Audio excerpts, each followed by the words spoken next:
Hello and welcome to the Digital Insight, the technology, procurement and supply chain podcast that delivers valuable C-level perspective into the core issues surrounding business transformation and digital disruption. Each episode will bring you the most inspiring executive insights from those who are leading transformation strategies within the world's biggest and best-known companies. The Digital Insight. Disrupt, transform, evolve. Welcome to the Digital Insight, the official podcast series for CPO Strategy and Interface magazines. Today's guest has been described as many things: a global insuretech leader, an inspiration, a mentor, and even the WD-40 of insurance. But today, we welcome him as Rob Galbraith, an industry leader in fintech, a popular keynote speaker, and the author of Amazon bestseller, The End of Insurance as We Know It. Rob and I explore the current insuretech landscape and how, despite lagging behind other industry sectors, insuretech is a space of great opportunity and even greater risk. Rob, welcome to the Digital Insight. So just as a way then from myself and of course our listeners to get a bit of a feel for who you are, can you give me a bit of a brief overview then as to your career, particularly obviously looking at kind of insurance and the financial landscape to where you are and what you do today? Yeah, happy to.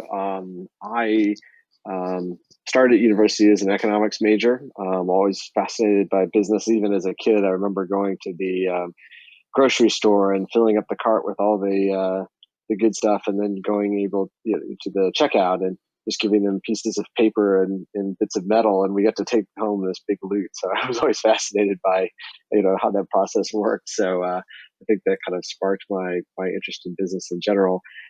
Had the opportunity out of university to work at the Federal Reserve in Washington, D.C., and kind of learn from PhD economists that were studying the economy and trying to understand what to do with setting interest rates and monetary policy. So that was very interesting.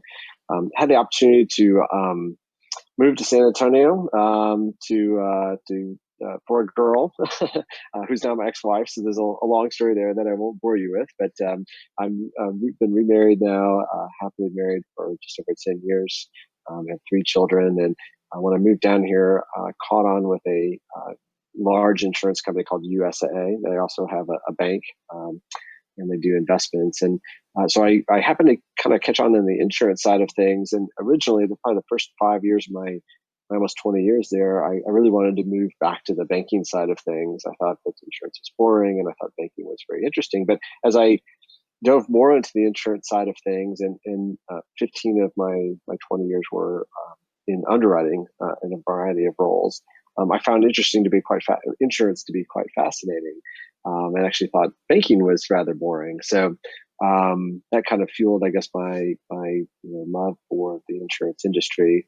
USA in the United States serves military members and their families. They're definitely a top 5 rider of insurance and had tremendous growth in the 20 years that I was there, and had kind of interesting dilemma. So it's what's known as a reciprocal. That means it's owned by members, a little bit different than a mutual. I won't bore you with the details, but similar, very similar to a mutual cooperative. And so in the underwriting department, a lot of what I did was focus on catastrophic risk. So a lot of focus on climate change. I had some very interesting experiences, kind of post hurricanes. Actually, been through 6.9 magnitude earthquake, followed by lava flows on Hawaii, wildfires, you name it. And so at USA, we were always trying to find ways to say yes to everybody, because these were military members that had served our country, both here in my home country, the United States, as well as abroad. But then also had a very conservative underwriting philosophy. So running scenarios like, okay, Armageddon happens and all of reinsurance is wiped out. London, Bermuda markets are no more. What do we need to do to still be around as an ongoing entity?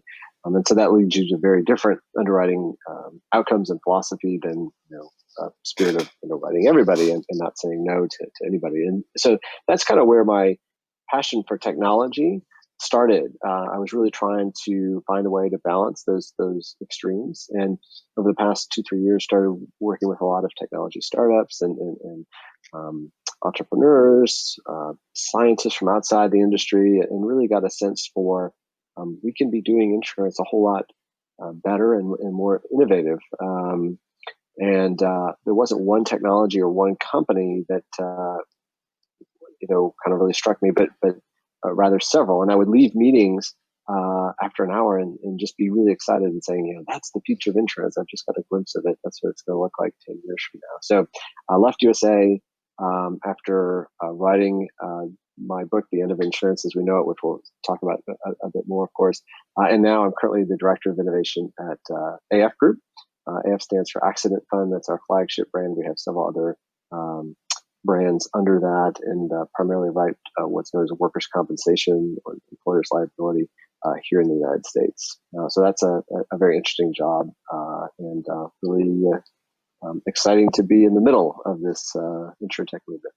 No, absolutely. And, you outlined there some fantastic, really broad experience. And we'll focus obviously particularly on that insuretech part.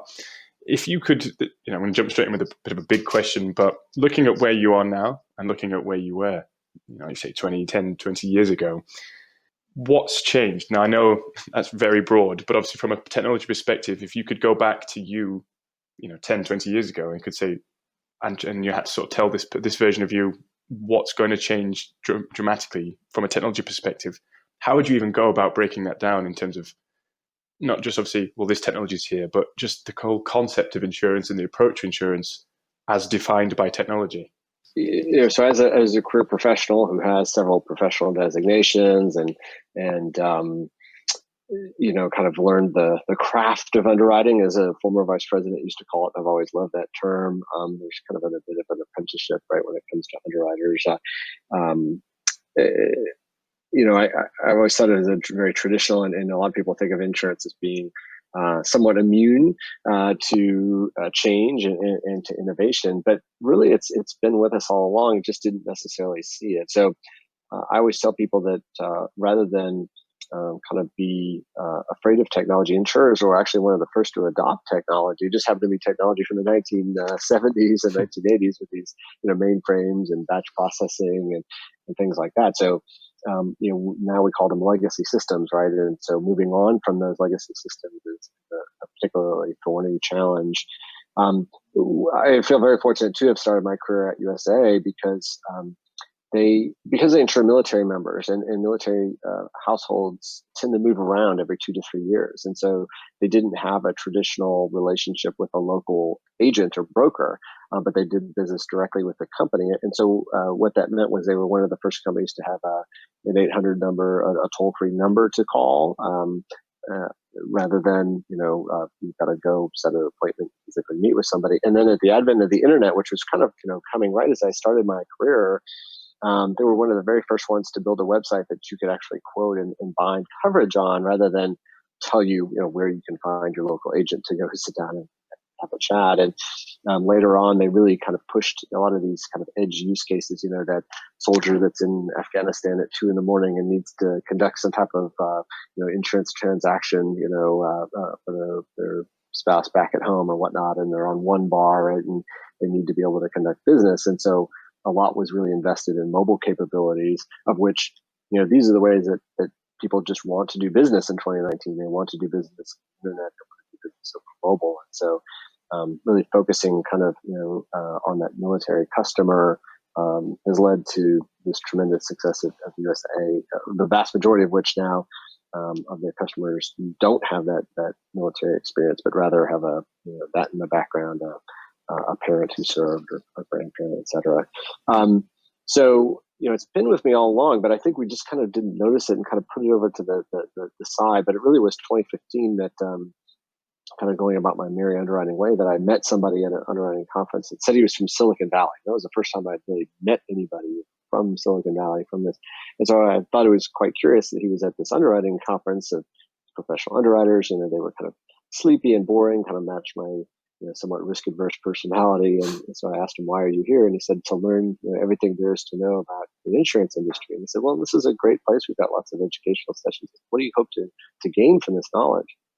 And he said, well, I want to go back and disrupt your industry, and you'll all be out of a job next year.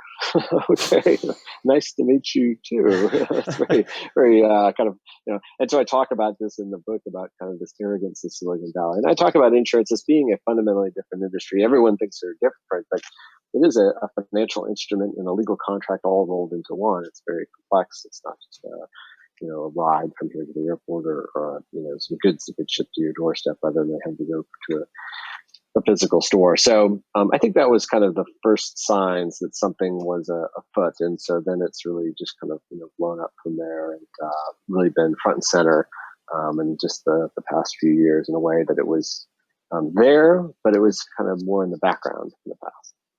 And what of the insurance professional, themselves? So you've said it there, and I've spoken to a number of people, both in the insurance space, but also just in other tech industries, and other industries being disrupted by tech. And I'm always curious to find out, like, how has the role itself, the expectations and the demands and the sort of skill sets that the professional has to have now as a result of, how technology has, let's not say redefined, but obviously realigned and shifted to the way insurance is delivered?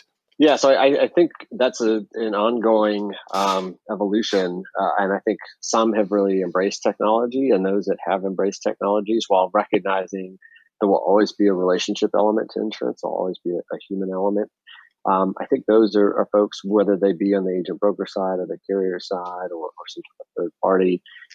Those are the companies that are and organizations that are doing well. I think those that are slow to embrace the changes are the ones that are struggling or will be struggling in the next 5 years. And I think, quite frankly, there's not enough pain yet for many people to be that cause of change. I think we're seeing it really primarily through, while some were early adopters of technology and kind of embraced it, I think in many cases, insurance is being dragged into the 21st century, as I like to describe it. And a lot of that has to do because of rising customer expectations. Quite frankly, it's a broken product. I talk in my book about what I call the 7 fatal flaws of insurance. It has been around for centuries, and it's a very enduring product, but it's far from perfect. As anybody that's ever tried to shop for insurance or file a claim or understand what their policy even covers and doesn't cover. And so I think as consumer expectations are changing in other industries, they have those types of expectations for responsive products, digital experiences from the insurance industry. And we've been really slow to deliver that. And so you see folks that are really opportunistic, trying to fill the gaps as part of the insuretech movement. What do you think remain? Because the appetite is clearly there, and obviously more and more industries and people are looking to embrace tech and I don't want to say slap the word digital in front of everything, but it's a common conversation about making things more digital, making things more connected to suit that more connected customer. But what do you think remain, obviously in the insurance space, some of the biggest hurdles that you're still finding today? People want to obviously embrace tech and want to embrace innovation, but what's stopping them? So I think a couple of things. Number one, mindset. As I said, insurance has a very long and rich history, and many of the top competitors, particularly here in the United States, have been around for decades. If you look at the top 10 insurers, the youngest company was founded in 1937. That's 82 years ago. So I think about my father that's 85 years old as being kind of the embodiment of the youngest, insurance company. And he's far from kind of a spry young man. So I think that's part of it is just, you get a lot of stagnation and embrace of the status quo. So I think just the mindset is probably the number one. Having said that, I do think there's some practical limitations. You are tied to this old technology. We use the concept of technical debt. Just as you rack up debt on a credit card, and at a certain point, it's fine for a while, but at a certain point, you can't continue just to pay the minimum balance. You're going to go bankrupt that way, and so you've got to really make an investment and be very mindful. Have a plan to kind of pay it off. If you get a windfall, that's great, but most of us, right, you've got to pay a certain amount and be very disciplined about it. And that's just to pay it off to a zero balance. And the reality is, that's not an investment in the future, right? That's just getting your technology to where it should be for an organization in 2019. And really, you need to be planning ahead for 2025.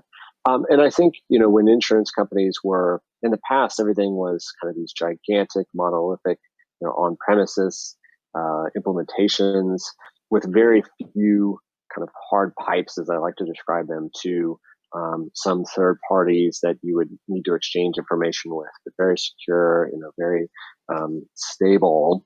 But now we live in this world where we embrace the customer experiences. We talk about platforms. We talk about ecosystems. And so you really need to be in the cloud, and you need to have APIs and other ways to connect, and you really need to be open. Your most critical strategic partner in 2022 may not exist as a company today at the end of 2019, beginning of 2020. And so you just don't know, right, who you're going to partner with in the future. So you need to be much more open.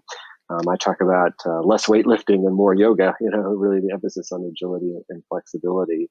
But that's not an easy path to take. A lot of the kind of fundamentals of the old system are just kind of put on its head in the new system, some of the constraints and limitations. And so it's very difficult to make that change from 1970s technology to today.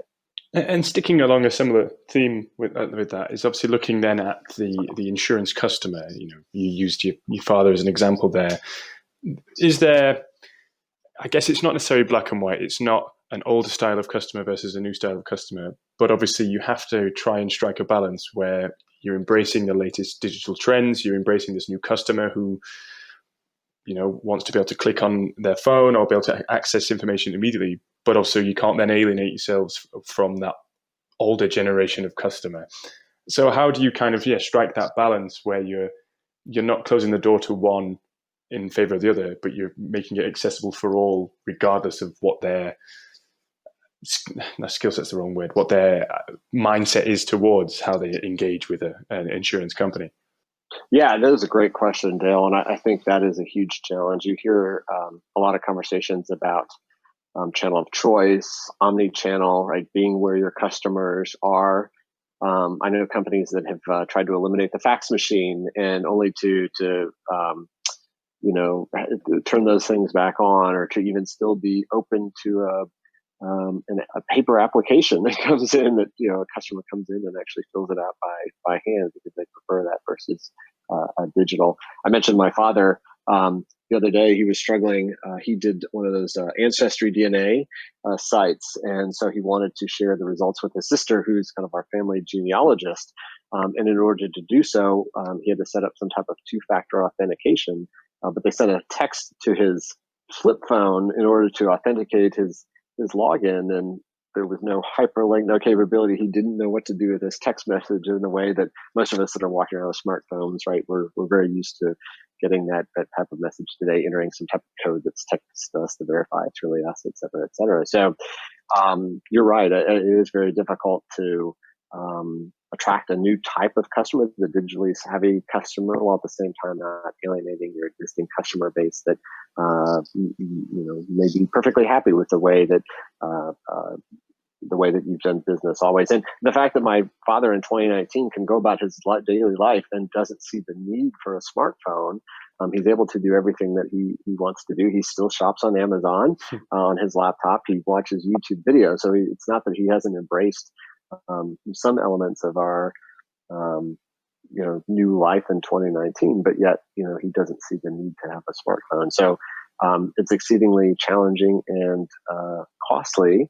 And you kind of have this classic, right, one in the hand and two in the bush thing, where if you try to pursue those two in the bush with giving up the one in the hand, you could really be in a tough way. At the same time, if you don't pursue a growth strategy, you're going to kind of slowly die and go out of business because you're not growing your customer base. So it's a particularly thorny challenge that I think insurers are struggling with.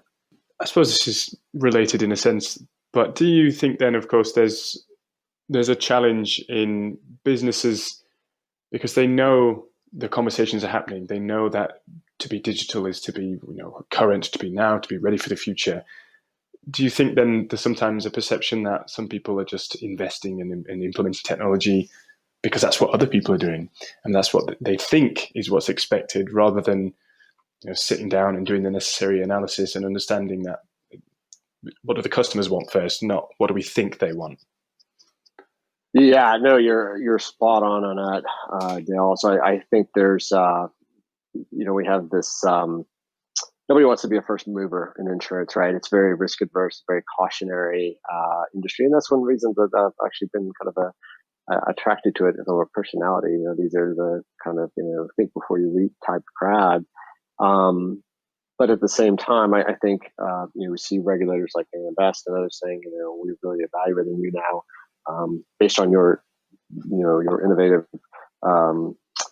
efforts and explicitly recognizing that need to change. And so you absolutely see this kind of a new coat of paint on the walls type phenomenon, where I think a lot of people want to be seen as being innovative, and they may roll out some new digital this, but it's very much just kind of a fresh coat of paint on an old building, and they really haven't changed any of the plumbing or the infrastructure, right? And so that kind of fundamental change is exceedingly challenging and difficult. Having said that, I will say that companies that have recognized the need to change, you hear a lot about core systems replacement and things like that, because our world is moving so fast, and I argue that we live in a world of accelerating change, right? So it's not just that what's changing, but the pace of change is ever increasing.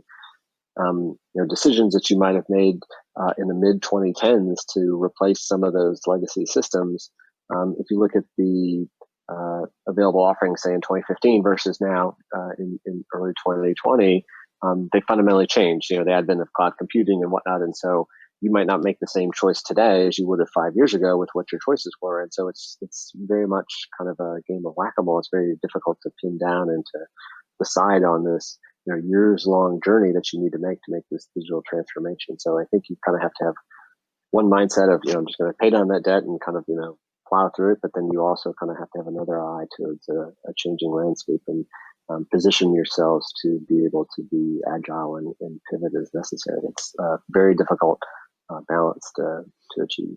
No, absolutely. And obviously a key thing that people are looking to do as they embrace digital innovation and digital transformation is in a way, in essence, improve and make things better. But look, starting from the very beginning, how do you go about defining what makes things better, particularly in an industry, like you said, was sort of perhaps lagging behind other industry sectors on their sort of digital journeys? So you can't exactly look across and go, well, this is what is defined. You can't look at the best practice of this company or that company. You have to sort of go about defining it for yourself. So how do you even start that? How do you define what is an improvement? What makes things better? Yeah, and I think this is a great point where I've been thinking a lot recently about, I feel that most people are trying to do the same processes, embracing the same business models, but in a modern way. And I actually don't know that that's the right way to think about it, because there's a proliferation of all these emerging technologies that really, I think, all lead to an inevitable conclusion that you need to just fundamentally blow up the insurance model and change it differently. So I point to three things in particular. You have this rise of cheap sensors everywhere. So you've got it in your cars for telematics. You've got it in your homes for smart home devices. You've got it with wearables. You've got it with computer vision cameras, aerial imagery, et cetera, et cetera. So this proliferation of sensors that are just vacuuming up tons and tons of data. In the past, that wouldn't have been possible to even store any of that, much less process it. But now with the advent of cloud computing, right, it can all kind of go to the cloud and be stored up there. And so storage is cheap today in a way that, when I first started in the industry 20 years ago, you would care about things whether they were an integer or a float and, a character or a string. And, you'd make these decisions of how long is that string? Is it 6 characters or 8 characters? It could be variable length. Like, we've got to get these data types just right so that we're minimizing our use of storage and maximizing the efficiency of our limited processing power. Well, those days are gone, right? A lot of these technological limits no longer exist in the modern world. And so cloud computing is one of that. And then the third is again, we talk about the storage is cheap. Well, the processing is cheap as well. So you're able to implement artificial intelligence, machine learning, other techniques, neural networks, and deep learning, things that have been talked about actually for a long time. There's academic articles written about it, and these are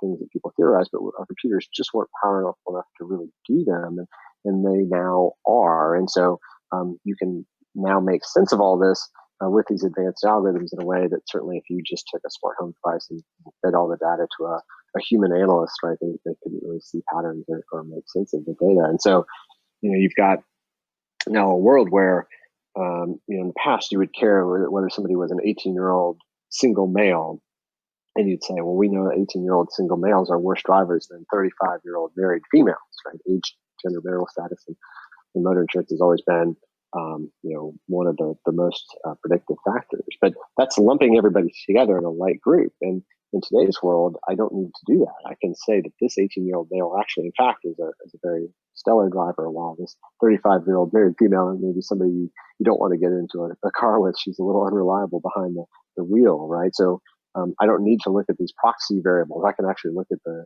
exact behavior. I don't have to look at the age of the home or the flat and kind of, approximate like, well, how, what's the likelihood they're going to have a plumbing leak? I can actually see the behavior of the system, right, and detect leaks before they actually lead to loss.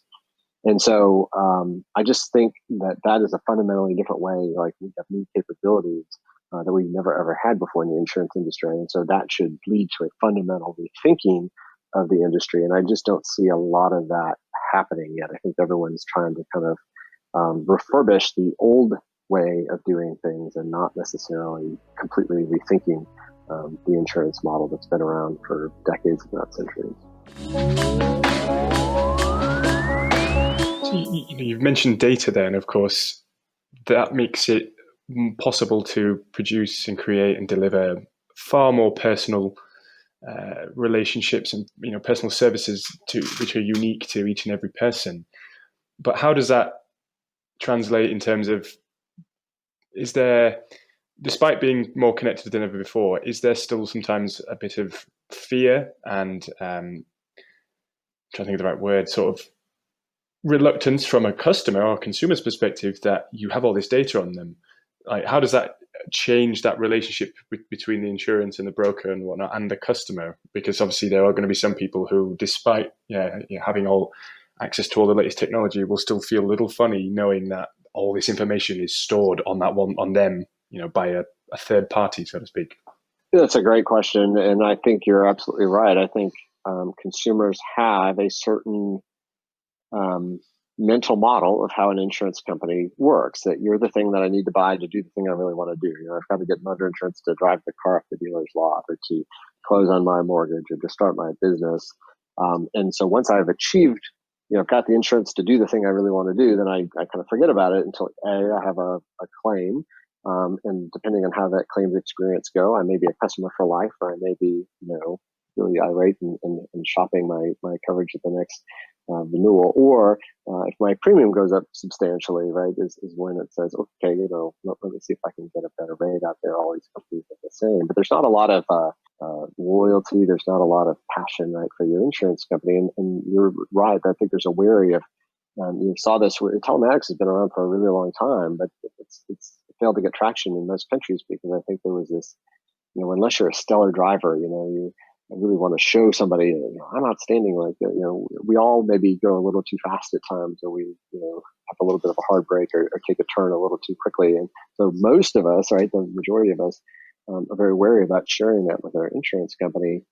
And so for insurance companies to now come up with new products and new services that help you manage your home, right, or get a risk score, whatnot, I think there's this element of, how are you going to use this? Do I trust you with this data in a way that a brand new company, right, a new insuretech startup, where I don't have any preconceived notions of what this company is, how they operate, what they're going to do with this information. I actually think they get the benefit of the doubt in a way that traditional insurers, agents, and brokers maybe do not. So I think trust is paramount, and I think insurance companies really need to kind of double their efforts to gain the trust of their customers in a way that they may have felt like they had it because there wasn't as much switching, right? They have a certain amount of retention that keeps them going, but it's not a passionate loyalty, right? It's more of a low engagement of I just don't feel like shopping my insurance again.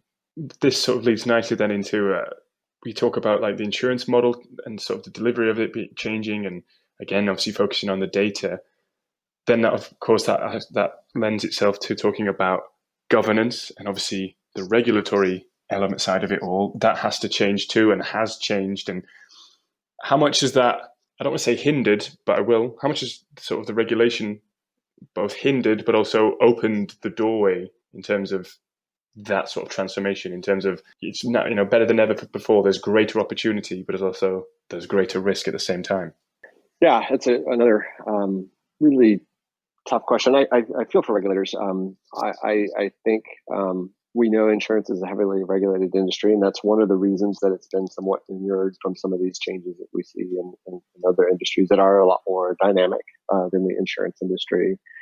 And it certainly, I would argue that many regulations that we have, you even just see, right, the difference in how insurance is regulated across different countries. It's regulated vastly differently in a lot of countries. Some principles are the same, but many are different. And I don't know that actually leads to different outcomes for consumers, right? So I would argue that on the whole, it's probably overly regulated, and those regulations need to be re-examined and modernized. Having said that, I certainly think data privacy, security, the role of artificial intelligence.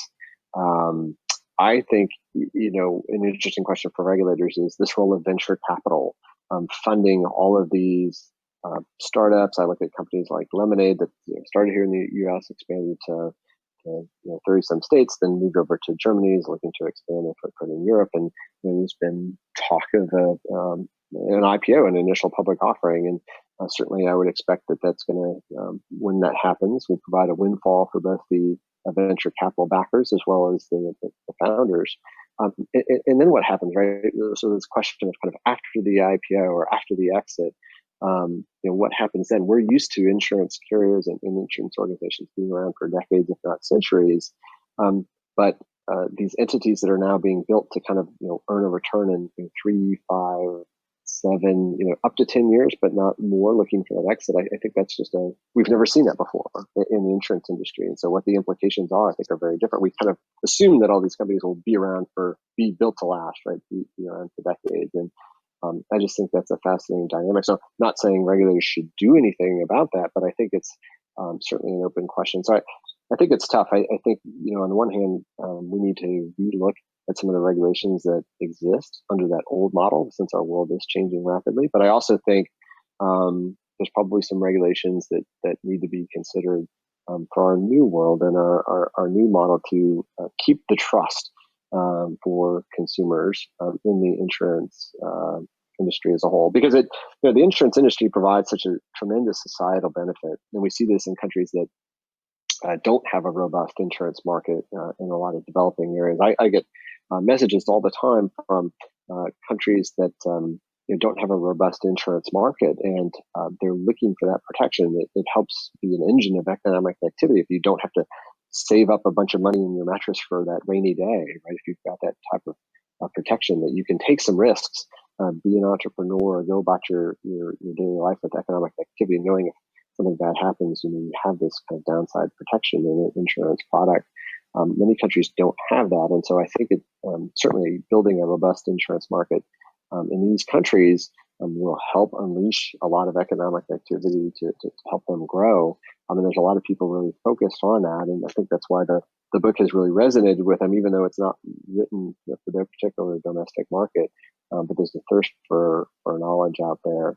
And I also think they have a way to design it in a way that they don't have to be burdened with some of these legacy systems and legacy regulations. That they can start with a bit of a clean sheet right now and build it the way. And so there's some pretty exciting innovations that are happening that are mobile first and other value propositions in some of these countries that I think eventually will make it to the more advanced economies.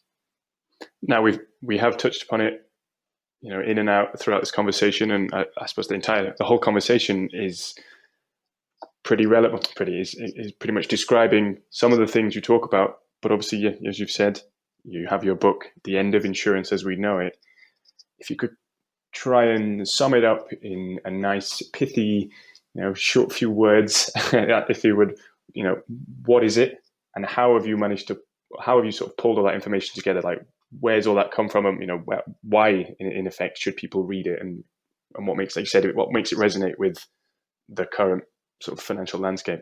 Yeah, so the book is really compiled both from my own experience as a professional in the space for over 20 years, as well as some original research that I've done and conversations that I've had with colleagues and network of folks, and got a tremendous feedback from readers, really kind of validating that it's really hit home for them.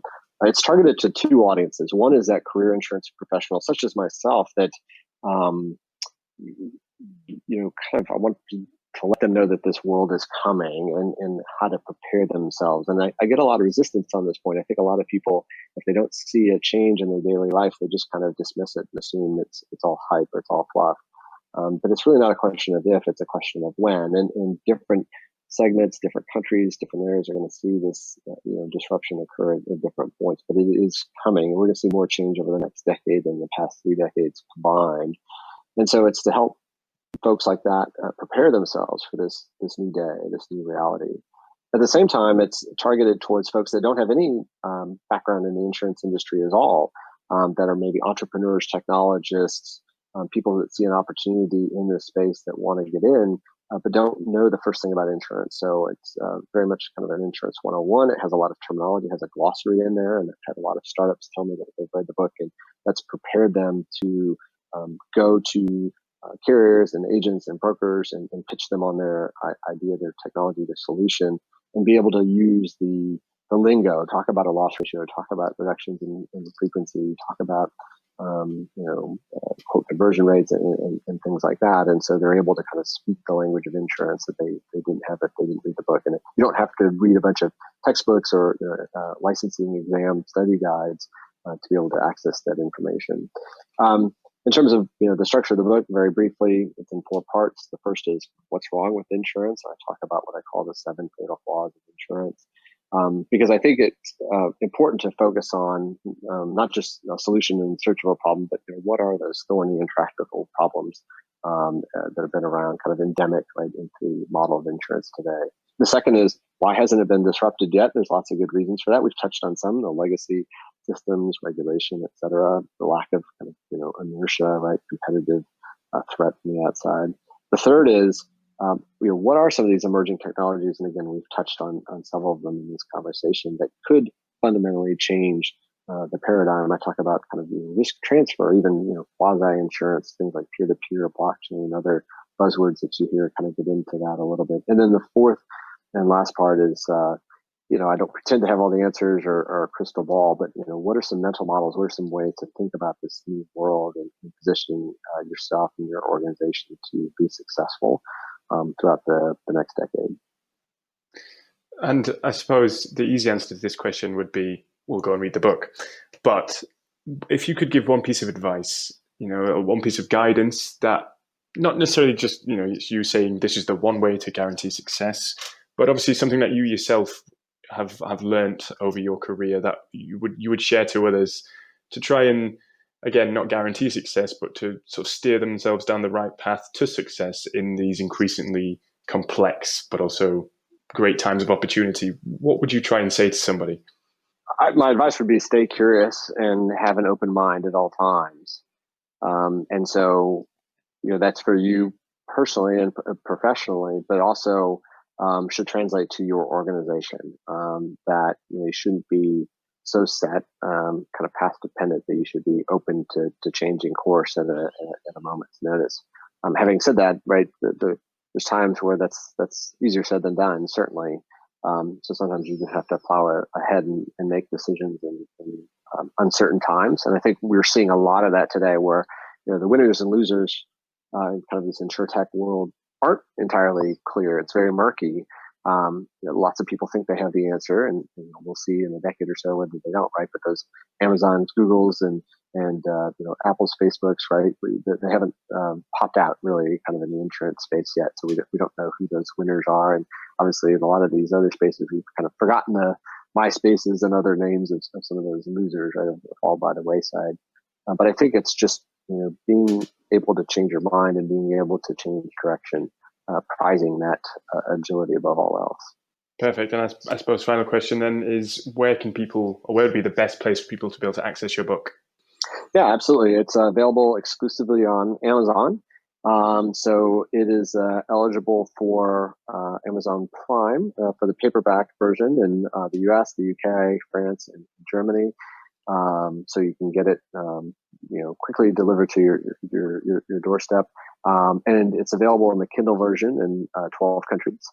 And you can find out more about the book by visiting Amazon or doing a Google search on theendofinsurance.com. There's also a companion website for the book that is endofinsurance.com. There's lots of content, podcasts, videos, other content that's out there that is a good kind of supplementary material to the book.